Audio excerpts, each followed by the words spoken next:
চাচা, একটা কথা কইতে চাচ্ছিলাম। হ্যাঁ, কও।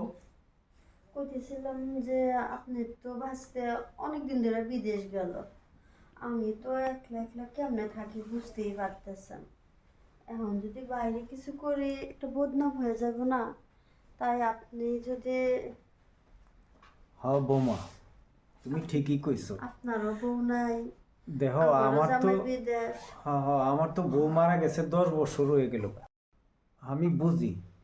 আর তাছাড়া তুমি আমার বাইসতে বউ।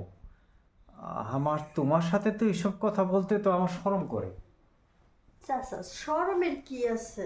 আমি একা থাকি, আপনারও বউ নাই, তো একটু শখ তো জাগতেই পারে নাকি? আর আমি যদি এখন এই সময় বাইরে কিছু করি, তখন তো আপনিই কইবেন নি যে বাইরে করো, মানুষে কানাকানি করে।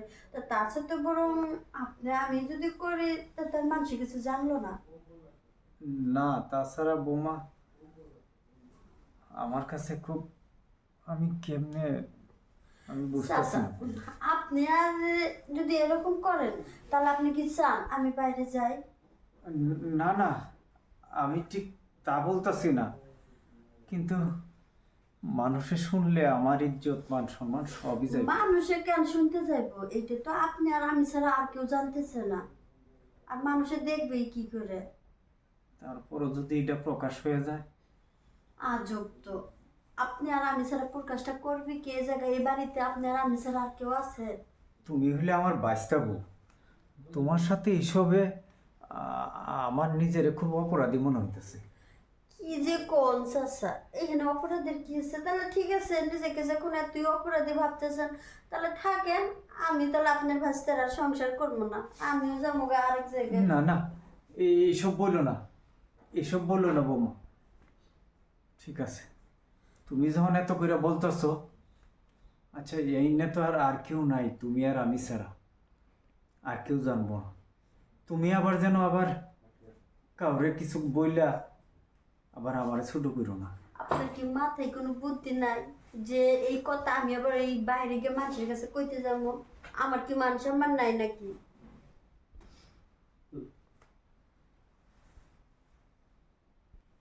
চাচা, হ্যাঁ, আর এত চিন্তা ভাবনা করার তো দরকার নেই। এখন আপনি কাজটা করবেন কিনা সেটা কোন। আচ্ছা ঠিক আছে, আমার বাইসটা যেভাবে খুশি থাকবো সেটাই তো আমার করা উচিত।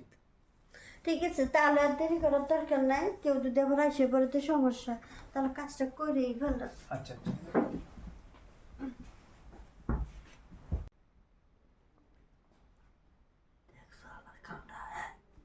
চাচা, মানকে সিলাই ভরে গেছো গা। দায়িত্ব কই পাইতে বলে শুভক আমি বিরক্ত করতো না, পড়ে দুম হাতে হাতে।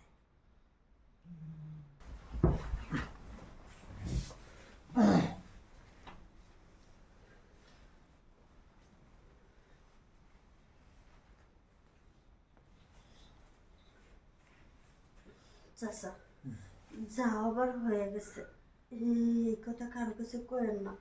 আসলে আমি নিজেরা সামলাইতে পারিনি, যার কারণে আপনার সাথে এই কাজটা করলাম। আসলে কাজটা করা উচিত হয়নি আমার। ঠিক, তুমি ঠিকই বলছো। আমারও এটা তোমার কথায় এইসব মাইনা এই কাজটা করা ঠিক হয়েছে না। এটা অনেক ভুল হয়ে গেল গা। আচ্ছা ঠিক আছে, আমরা এরপর থেকে নিজেদেরকে খুব কন্ট্রোল করে চলবো। আর যেন এরকম আমাদের এই ভুলটা আর দ্বিতীয়বার যেন না হয়।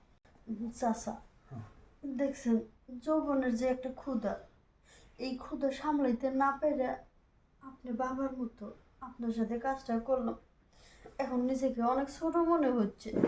আসলে আমার এটা কাজটা করা ঠিক হয় নাই। অনেক ভুল করে ফেলালাম, বড় একটা ভুল হয়ে গেল। কি এমনি এই ভুলটা আমি করতে পারলাম? তুমি হইলে আমার বাইসতে বউ, আমার বাইসটা যদি কখনো এই কথা শুনে, তাহলে তো আমার মান সম্মান সবই যাইব। আসলে তুমি আমার এত বেশি ইমোশনাল করে ফেলছো।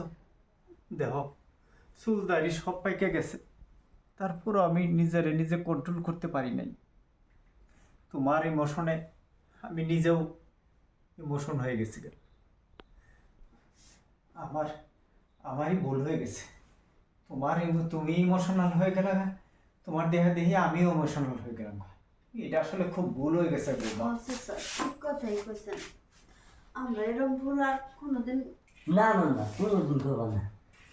আসসালামু আলাইকুম চাচা। ওয়ালাইকুম আসসালাম। এই কাম বাবা, হ্যাঁ বাবা তোর আটটা ধরে অনুরোধ করে কই। লুক লাইতেছে যা করার লুক দুলে করবো আমি কে?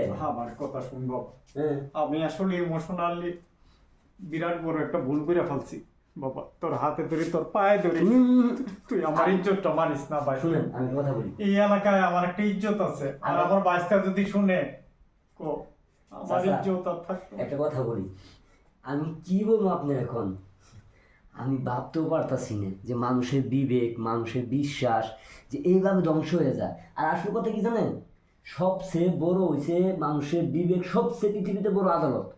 না তুই ঠিক ঠিকই আছে, কইছস, কিন্তু আপনি এই বিবেকটা রাখেন নাই।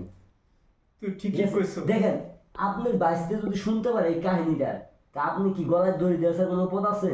নাই। ঠিক কথা। আর এই যে ভাবি, আপনার আমি কি বলবো, আপনার স্বভাব চরিত্র তো আমি 2 দিন ধরে টের পাইছি, তার জন্য তো আজকে পিছাই নাই।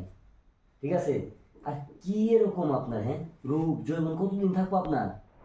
হ্যাঁ ভুল করে ফেলা। আপনি যে জৈবন যে রূপ সেটা যদি আপনি কন্ট্রোল করতে না পারেন, কেন সংসার করেন? রাস্তায় নেমে যান। হ্যাঁ আর লজ্জা দিয়েন না। শুনেন একটা কথা বলি, যদি সংসার করেন যদি থাকেন ভদ্রভাবে ভালোভাবে থাকবেন। আর ওই যে কই বেড়ালো কি করছেন না করছেন কোনো গ্যারান্টি আছে? যে ব্যক্তি নিজে চাষা শ্বশুর সঙ্গে এই কাজটা করতে পারে বাইরেও তো যাইতে পারে। আমি তো সব কথা শুনছি আড়াল থেকে, চাষা তো কোনো দোষ নাই, দোষ হচ্ছে আপনার। আমার ভুল হয়ে গেছে, মাফ করে দেন। মাপ আমার কাছে চাইন না, আল্লাহর কাছে মাপ চান। আর এই যে চাষা আপনার তো দাঁড়িয়ে বেঁকে গেছে গা, নামাজ পড়েন, আল্লাহর কাছে মাপ চান যে আল্লাহ ক্ষমা করে কি না করে। মানসাম, তুই এলাকাতে আমার সম্মানটা মানিস না ভাই। ভাই তোর আটটা দুইটা কই। শুনেন আমি পুরাটা আমি আর ভুল করবো না রে ভাই। একটা কথা শুনুন, আমি পুরাটা ছোট হতে পারি, এত বেয়াদব না। নিজের ঘরের নিজের কথা বাইরে যে কব এরকম বেয়াদব আমি না। ঠিক আছে? আচ্ছা আপনি আল্লাহর কাছে মাপ চান যে আল্লাহ মাফ করে কিনা আপনি। আচ্ছা, ইয়া আল্লাহ তুমি আমার শেষবারের মতো মাফ করে দেব আল্লাহ। এই ভুল আর আমার দ্বারা যেন জীবনে আর কোনোদিন না হয় আল্লাহ। আমি যাইব।